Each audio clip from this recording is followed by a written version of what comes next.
We now move on to our second segment of the day, and really excited to welcome Nikhil Arora, who's the Managing Director and Vice President of GoDaddy. He's in conversation with Ashish Bhushan, who is the founder and CEO of Chapter 3 Services, and they're here to talk about the way of the future, agility and adaptability.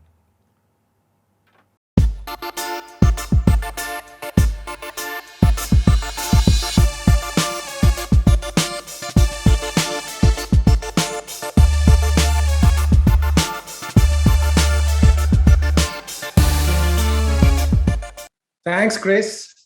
Thanks for having me here. It's always, such a pleasure and such a learning for me to be part of MPW and all your initiatives. So thank you. And welcome, Nikhil. Welcome to, this session, which holds significance in many ways.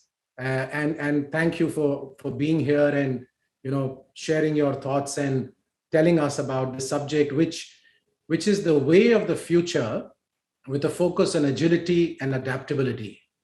For the last many years, we know that there have been a lot of conversation about innovation, digital transformation, growth, but clearly the subject of agility and adaptability is one common thread that runs across, everything, which is why at this conference, at this platform, we thought that we should dedicate a session to this subject. So when I say that this subject holds significance in the context of particularly the mass participation industry and what we are discussing here, here's what I mean. On one end, it's been a challenging time for the industry. We all know there have been postponements of events, there have been cancellations, there are clearly profit, revenue pressures, there are a lot of sort of costs and liabilities sitting, which will sort of, come up when the events come back on track. And on the other hand, there is also an opportunity because clearly the events will come back much bigger and stronger. The last 2 years, there's been so much work in the space of, virtual and digital and so on.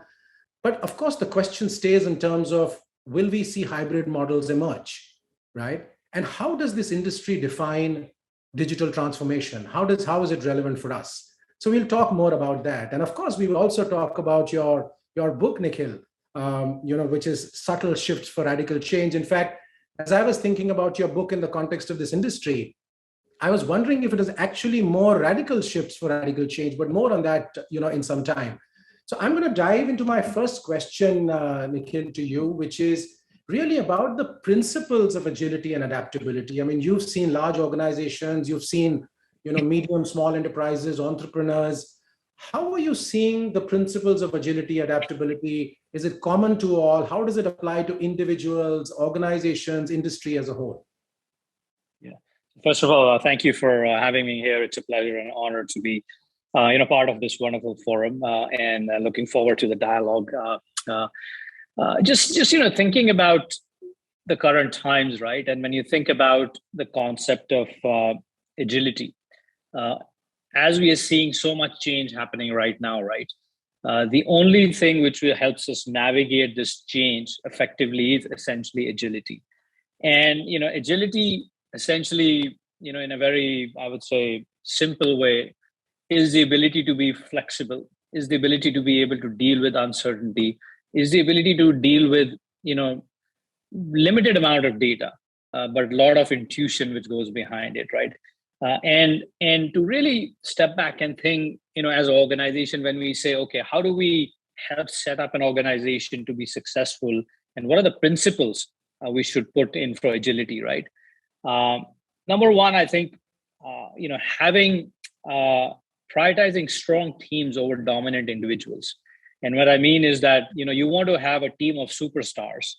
There are two ways to look at it. You have either a team of superstar or you want to have a superstar team.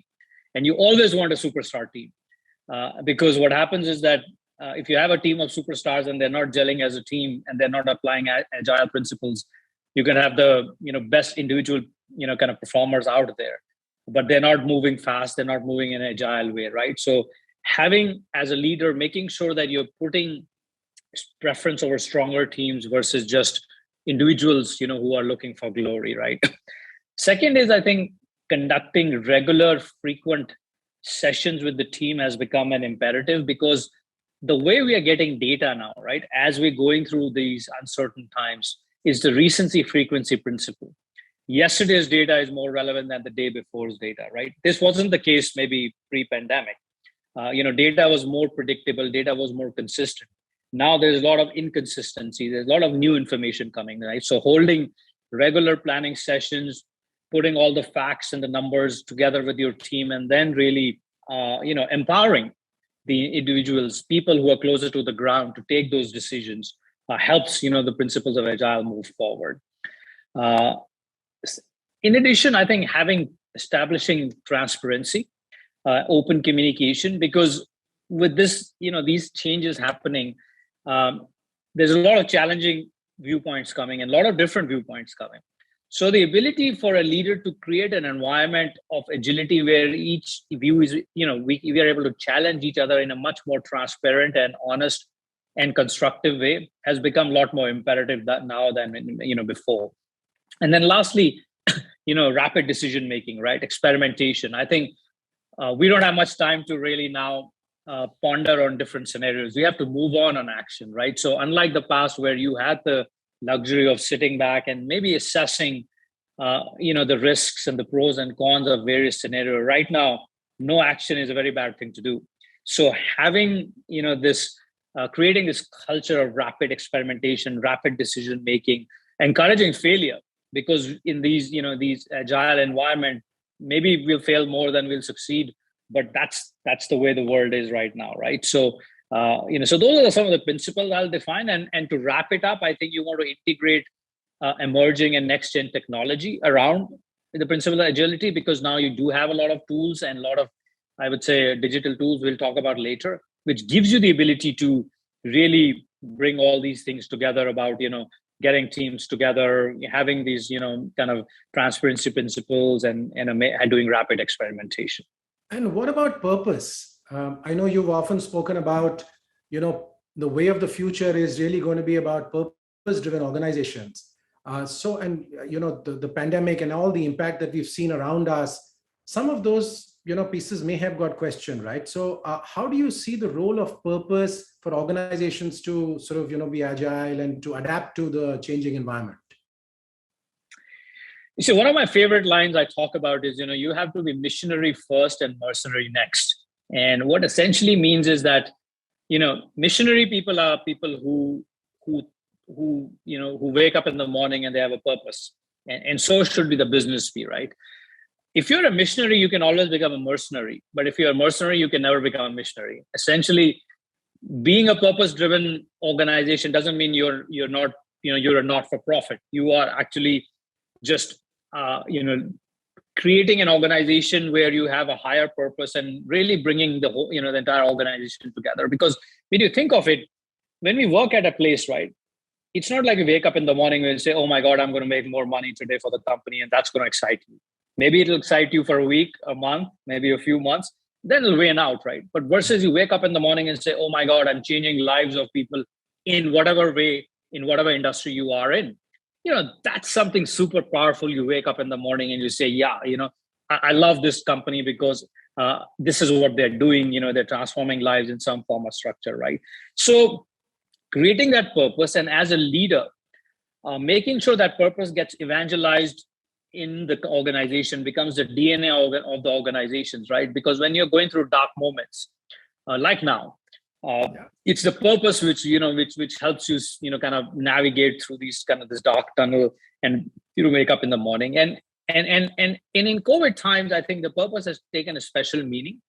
Unlike the past, where the purpose was only perhaps maybe limited more to what your product and service was, I think now the purpose has expanded to community, to the environment you operate in, right? Because in the pandemic environment, our responsibility, our accountability to the community has increased a lot, right? So, for example, as a company, right, as GoDaddy, like when the first lockdown was happening, right? I mean, we took accountability of making sure that with our customers, what's their well-being, is being taken care of. Wherever we could do chip in their well-being, which is not selling our product or service, but it's beyond what our product or service is, right? And same thing, the office where we're located, what's happening around that, right? What's the community going through?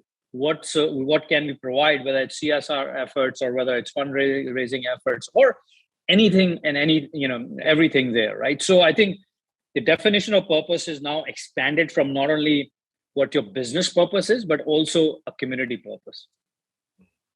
Tell us about your book, Nikhil. Tell us what was the inspiration behind the book. I know you've launched it during the pandemic, so clearly the pandemic may have been a perspective that you've covered there. Also, personally, I was very interested to or intrigued to know about the two words you've used, both subtle and radical. So what was the lens through which you came up with this title? So the concept of book really started, when the first lockdown started and, the webinars started happening, right? People were inviting to come and talk at different webinars. I started picking up, interesting learnings from people like yourself and others, right? Because when you come on these various webinars, you would pick up, how different organizations, how different individuals, how different consumers were reacting and adjusting to the lockdown situation. And, once I attended one webinar and second, some patterns started emerging. And I thought about, this is a great time to actually take all these patterns and really come up with a thematic way of putting all them together in a book. Because it was more about institutionalizing these learnings, because I felt like, the lockdown was moving at such a pace that sooner or later we'll start losing these learnings. And at that time, of course, I didn't know that there'll be many lockdowns, but the thought process was let's put them on paper. So later on, maybe they become valuable. And now when I look back, actually, there's some very interesting, patterns and themes in the first lockdown, which kept applying to the second lockdown and actually, applying to now as we see, a consistent pattern of lockdowns, right? And so really the idea was that, and the name subtle and radical was by choice because, we were seeing these subtle changes because at that time we didn't know they were radical changes. We didn't know in the first lockdown that this is the way of life going forward. That, we thought that maybe it's a temporary phenomena, maybe it's a 2-month thing and everything will come back to normal. The radical part was that they were radical changes because, hey, we never were stuck in a home for 6 weeks. We never were, kind of dependent on kind of the government so much on deciding what will be open and what will be closed, right? So the shifts we were seeing were subtle because we thought they're temporary, while the kind of the radical change was happening out a lot. And so I thought it'll be a good way to kind of put the subtle and the radical together and ultimately see how they coexist, because subtle changes are leading to radical, subtle shifts are leading to radical changes, and how we react to it and how we adjust to it. No, clearly, and we're seeing so much of that, all around us, right? So tell me about leadership. That, of course, is critical and a determinant of success for most organizations. In the last 2 years, how has your own personal leadership style, has it undergone any change? What do leaders need to do to be able to sort of keep pace with what's happening around? In the book, at a macro level, I talk about 5 key shifts, and then I'll translate it to leadership, right? What we are seeing is deglobalization, right? Before everything was globalization, what pandemic brought was very inward-looking perspective, for businesses and leaders, right? We are seeing a lot digitization happening.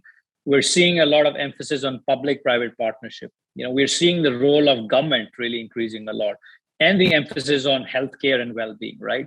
So when you look at all these 5 shifts, and then when you look at, as a leader, number one thing is that now leader is sitting in the household of our employees. Before, there was a clear differentiation where employees will come to work and they'll go back home, and leaders will come to work and create that environment at the workplace, and then they'll be going back home, right? Now there is no difference left, right? I am sitting in the household of every employee with their children, with their family and everybody, right? So my responsibility has expanded beyond just business leadership. My responsibility is now expanded to making sure that their well-being is taken care of foremost and number one, because they are going through so many changes as the leader is himself going through changes. But as a leader now, I have to really think about things perhaps which were not as front and sight in the past, right? So as a leader, I think the well-being, and when I say well-being, holistic well-being, right, it's just not physical well-being, it's mental well-being, psychological well-being, every aspect, not only of your employees but their family, because see, they're surrounded by their family, and if I'm not able to take care of their family, my employee won't be able to come and be able to work in the same capacity as I would expect them to. Secondly, I think the trust factor. As a leader, I mean, always trust was an important aspect of leadership, but now it's just amplified 10x, because when you're sitting in remote environments, right, what is connecting leader to the employees is really the trust, because they're the kind of the good feel, human touch is not happening. And so the ability to be able to trust the judgment of leaders, because they have to make a lot of decisions in this pandemic, has multiplied, right? So establishing that level of trust and continuously reinforcing that is very important. And third, I think, I would say as a leader, the hiring practices, right? And as you in the past, as you were employing people, you had certain amount of hiring practices because you're expecting people to come and to work. Now that's changed, right? The whole HR playbook has changed. And I say that in the past, as a leader, maybe you were training people to be efficient, to be effective. I think now the number one thing I need to train people is to be resilient, because resilience is really the biggest factor now for people to be able to kind of survive through as employees, and then be effective and efficient and so on. So these are at least the three big things I see as a leader, which have changed. You touch upon the people aspect, Nikhil, and we'll come to that in just a bit. That's a very critical aspect. But before we go there, I wanted to speak about digital transformation, digital adoption, a subject that I know you have a very active point of view on. I think you'd said once, and I've read it in various sort of forums, that what we've seen in the last 10 months may not have happened in the last 10 years, right? And that may get further accelerated. But when we talk about digital transformation, and I want to sort of, connect that to the mass participation industry, what are you seeing in terms of digital adoption of companies? And what do organizations which are so much out there in the space of, the experiences we create for people, how can we as an industry adopt digital? And how can we transform in that direction? Digital journey, as you rightly said, right, it's accelerated 10x, right? In the first lockdown, I think it was the shift number one, where people who are offline, or industries which are offline, or companies that are offline, started coming online, right? So it was the basic, let me come online. As we have progressed to many lockdowns, it's more about, now I'm online, how do I effectively use more advanced and sophisticated ways of doing business, right? Around e-commerce and, the ability to transact online, ability to pay online, ability to collaborate and communicate online, and so on, right? I think if you apply to the sports industry, right, I think I used to joke around with a few of my friends who used to organize these events, running events, 10 years back. And I used to tell them that, all this data, right, all the participants which were coming, what are you doing with this data? And that time, a couple of very close friends of mine used to brush it off to say, hey, this is a physical event. I don't want to create this whole bureaucracy of digitization and all that stuff, right? Dial forward now. What is your biggest asset?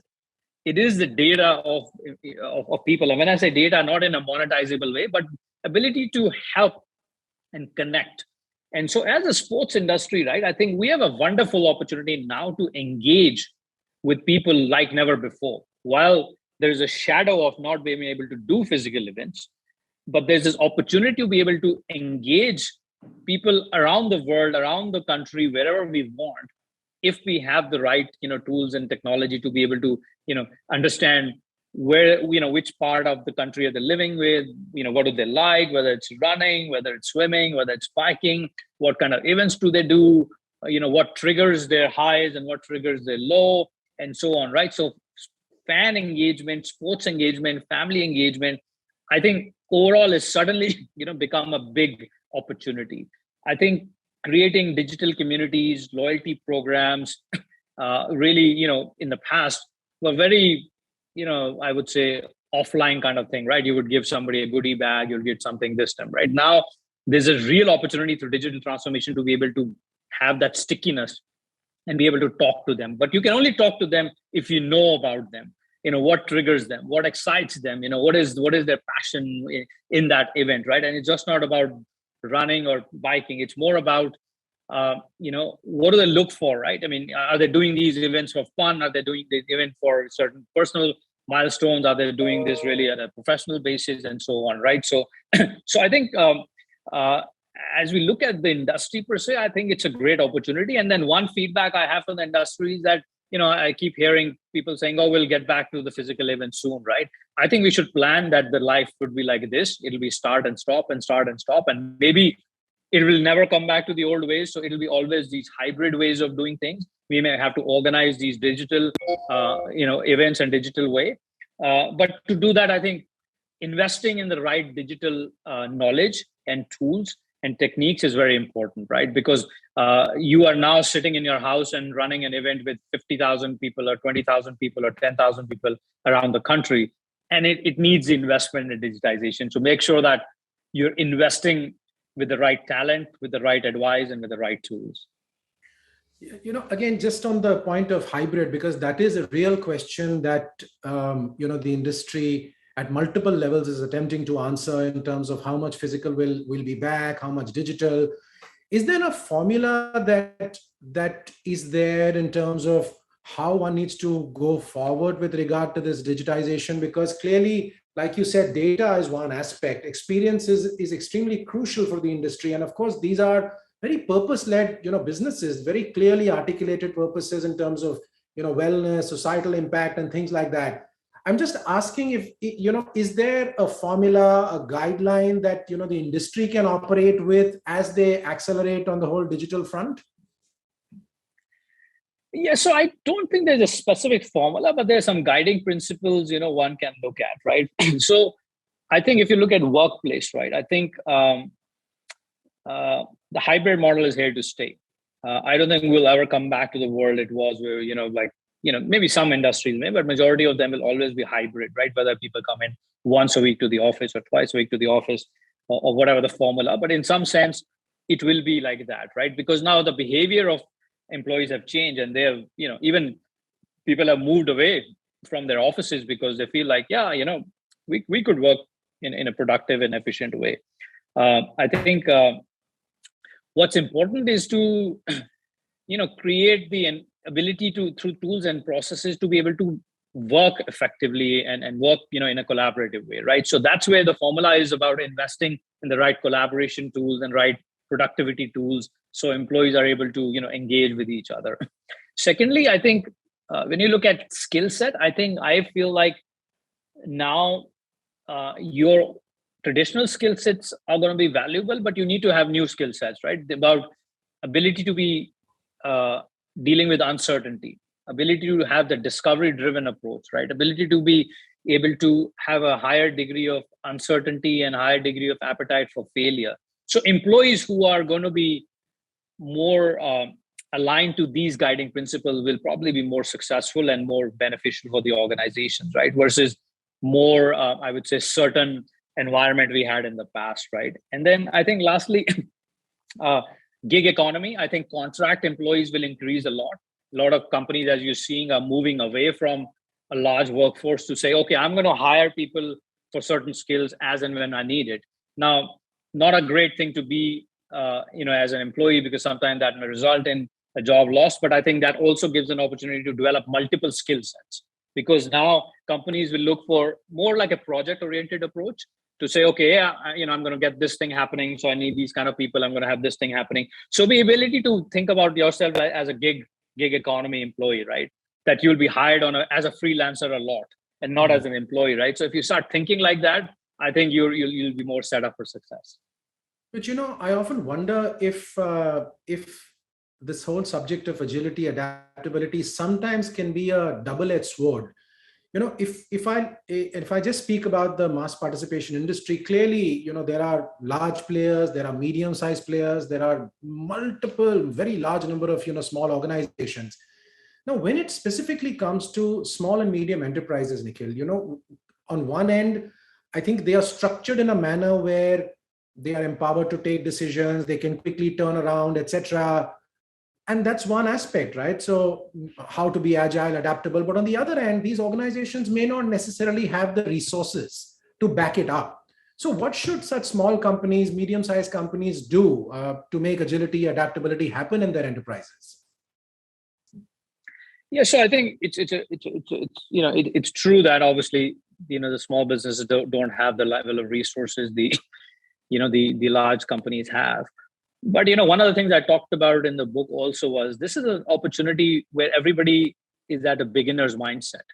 If you think about a large company or small company, nobody had planned for this. Nobody was prepared for this. So first is, I think, if the mindset is more of that, hey, I'm at a level playing field, right?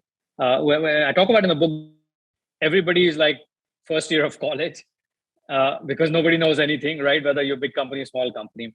Now, how you move forward is really your approach, right? So if a small business, I think there are a lot of wonderful approaches, avenues and tools now. A lot of companies like us, GoDaddy, like for example, during the pandemic, we launched something called GoDaddy Academy, which was essentially a platform to help small businesses learn about digitization. What should they adopt and what should they not adopt based on their life cycle, right? and we also created a platform called Open We Stand, where we took various programs and various offers from other companies which were being put out for small businesses, and we created a common platform where people can come and get all this information in one go, right? So I think if the investment on the right education, digital education, is done by small businesses, then the agility can come thereafter, because I think agility is ultimately dependent on what? Technology and collaboration, right? Because those are the two things, right? So collaboration is all about creating the culture and making sure your people are talking to each other, and you're creating as a leader the environment we talked about before, right? About transparency, strong teams, rapid experimentation. Technology is where we can accelerate agility. And right now, in today's world, it's not that expensive. I think doing the right research, talking to the right companies, and investing in the right education are three critical factors, because ultimately, you don't want to overinvest in anything because sometimes you get too carried away by sophistication of technology. You just need to have good enough technology. You don't need to go overboard for your size of business. And here, I think investing in the kind of the right education and the right talent to help you understand that, whether it's in-house or outsourced, you can get to the same outcome as a large company. You spoke about collaboration, and I was reading your website, which sort of made a mention that to weather the crisis, businesses must collaborate to serve the community. Can you elaborate a little more about what you specifically meant about when it's collaboration to serve the community? Yeah, so I think what shifted, right, in these times, and will continue to shift, is that before we were competing with each other, and I don't think the competition goes away in businesses, but now we have to collaborate, right? I'll give you an example of public-private partnership. As an organization and as a leader, never in the past in your strategy document would you ever talk about public-private partnership and liaisoning with your civic bodies or government bodies. You would do that more as a, as a kind of a government policy initiative, but not as a proactive strategy. Look what's happening now, right? I need to be very close to the public organizations because they are deciding when things are going to be open and closed. They are deciding healthcare initiatives which are impacting my employees. They are deciding certain policies in these lockdown period which could affect my business. So collaborating with, for example, in this case, with the government authorities, with the public organization is more critical now than ever, right? I never thought about that before. As a leader, you never trained. You actually stayed away from that because you thought it's bureaucratic. I don't want to deal with the government. I don't want to deal with the civic bodies. Now it's a very important part of your functioning, right? So I think like this, there are many other examples of collaboration, but I think what we need to look at is to say, how do we collaborate even with our competitors now? Because the world's changed so much that the pie is so big that collectively, like even in sports industry, right? It's not like one running event competing against the other. Actually, if you collaborate and you are able to influence the public authorities around, certain things, you're trying to influence them around whether you feel like you can run this event in a safe environment, you can take care of the right precautions around the COVID, two people are better than one, right? So I think it's the mindset of shifting from competition to more collaboratively competing, right? Competition doesn't go away, but it's more collaborative competing than in the past. Yeah, and you've spoken about the people aspect. So now, just to get into that, where again, people are assets, people are sort of critical for the success of businesses. You specifically, I think, in the book also mentioned about the mental and emotional well-being of people. Now, again, back to the mass participation industry, where of course we may have a large number of small and medium enterprises, but the impact the industry has on people is very significant, right? I mean, there are very large workforces around that collaborate with this industry to sort of bring that alive. So what are some of the guiding principles to, again, enable greater emotional, mental well-being, particularly at this time where there is such high degree of uncertainty when the events will come back? There's a lot of reskilling, moving into digital spaces, finding that sort of, so to speak, formula for each of ourselves. So any thoughts on that? First and foremost, I think, the definition of well-being has changed, right? Before it used to be just physical. I think now it's obviously all holistic one. So I think what we have to do as businesses and leaders is to make sure that we understand wellness is very individual, right? It's very individual. And so there's not, there's certain consistent things and there's certain unique things, right? So building that into your HR guiding principles and HR thought process is very important, because now you're not only providing them a benefit, before you would give them the medical benefits and healthcare benefits and all that stuff, and then, the onus would be the employees, right? Now it's shifted the other way around, right? We have to continuously diagnose the pulse of your organizations as to, how close are they to a burnout? How close are they to, getting fatigued? Because there is work and there is home. And now there's double amount of pressure on the employees because they're going through the same thing, but twice, right?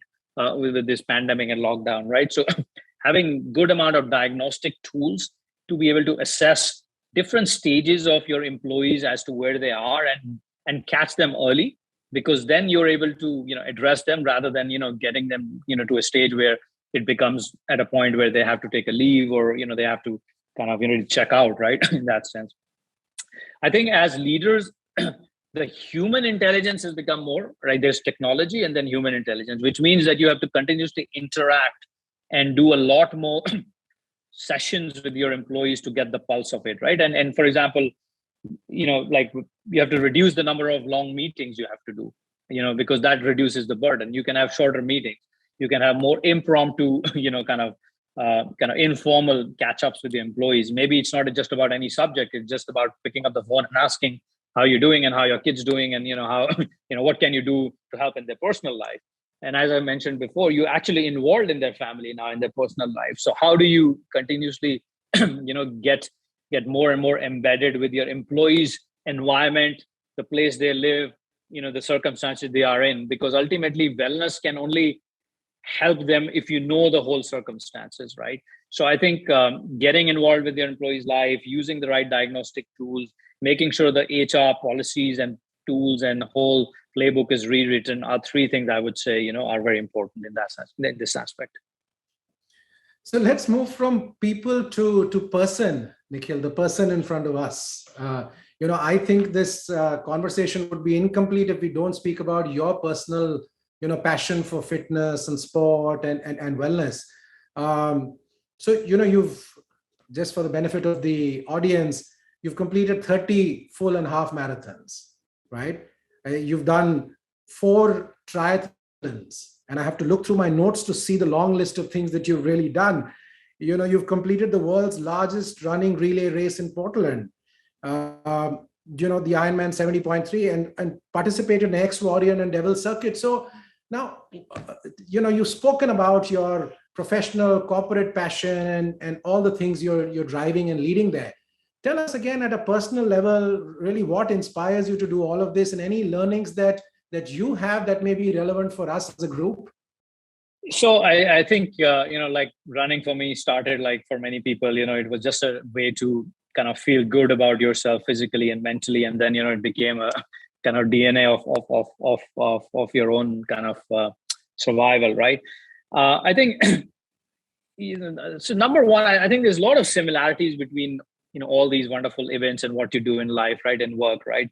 Because it's helping you build the right tenacity, it's helping you build the right discipline, it's helping you build the right kind of approach to kind of work step by step, right? There's no magic formula. You have to put in the time if you're running a marathon or Ironman, right? You have to put in the training.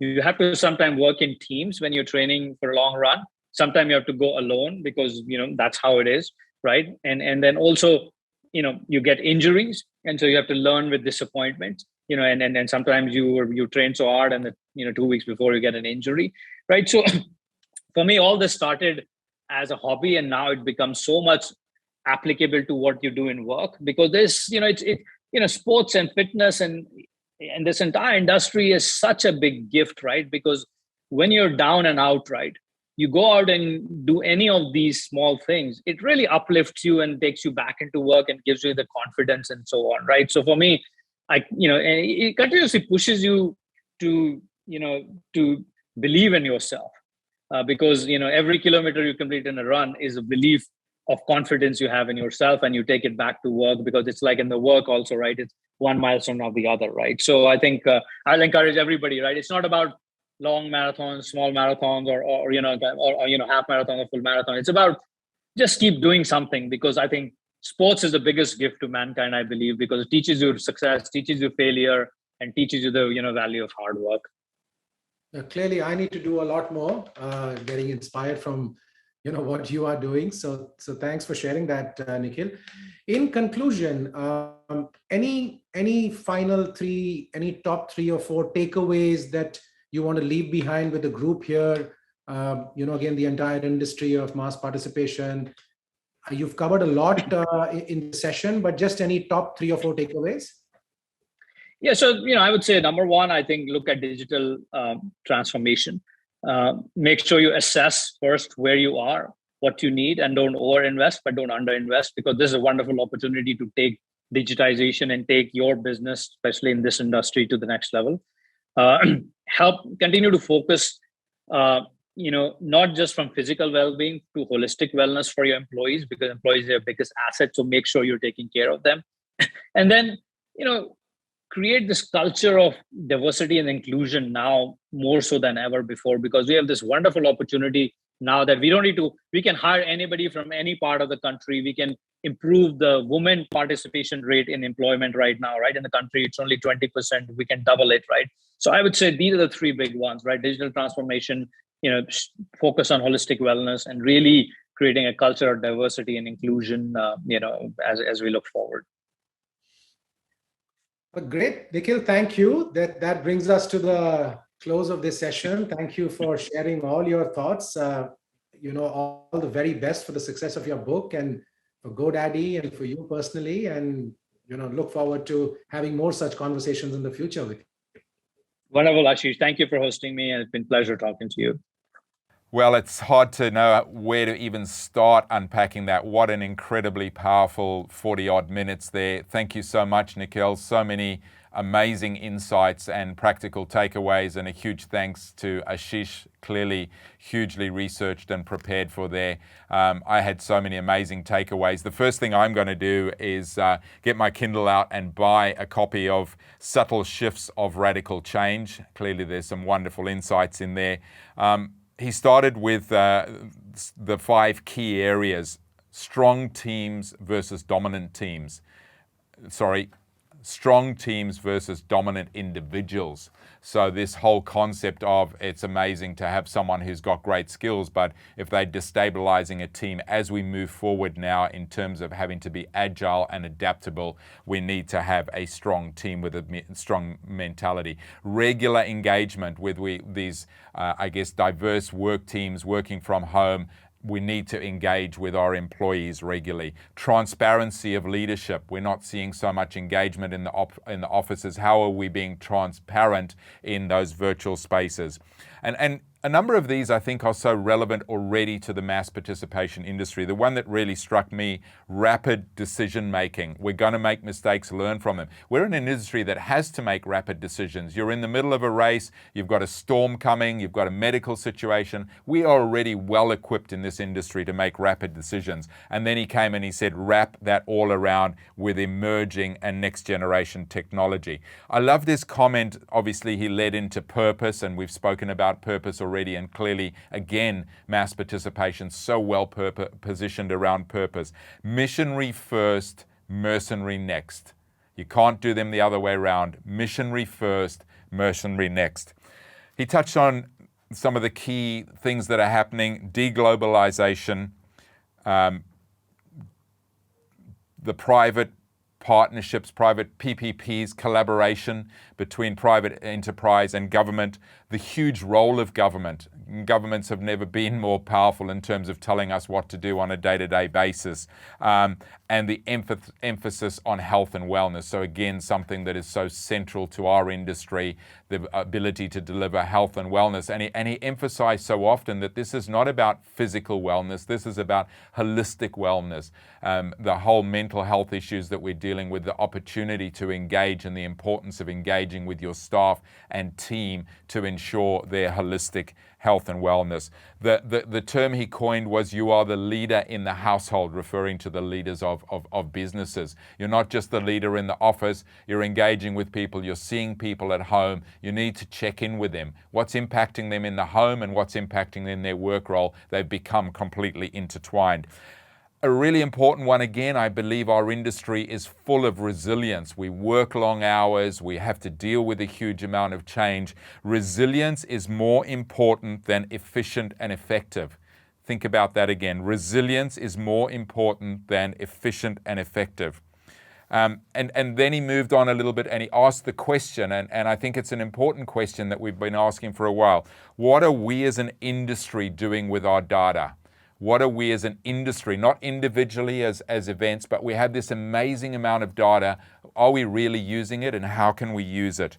And I think as we look to the future, adaptability and agility going to be clearly important as per the title. He said life will continue to be stop-start, plan for it and accept it. If you plan for it and accept it, you have the opportunity to be able to be adaptable. The importance of knowledge sharing and education. He shared his two examples of the GoDaddy Academy, which is specific that they've created. But what I really liked was the open stand collaboration, the open stand, open we stand, I think he called it, or it's called. And that was all about collaboration of learning from other sources to make it available. And he said before we were competing and now we are collaborating. It's all about collaborative competition and the opportunity for us as an industry. We've come together so well, but let's harness that now and take it forward to make a bigger and better and more sustainable industry. One thing that I think was hugely valuable to me and reinforces my belief, sport is the biggest gift to the world. Sport is the biggest gift to the world. And he then went on to overlay that with all the ways that translates into business, from training and dealing with disappointment and so on. And then his three keys at the end: the importance of digital transformation, absolutely have to embrace it to adapt, but don't overinvest, get what's right for you. Holistic wellness of employees, a responsibility as an employer, but a massive opportunity for our industry. And this great opportunity and importance to build a culture of diversity and inclusion within our organizations and within our events. Thanks again so much, Nikhil. Thank you, Ashish, for putting that together. So many great insights.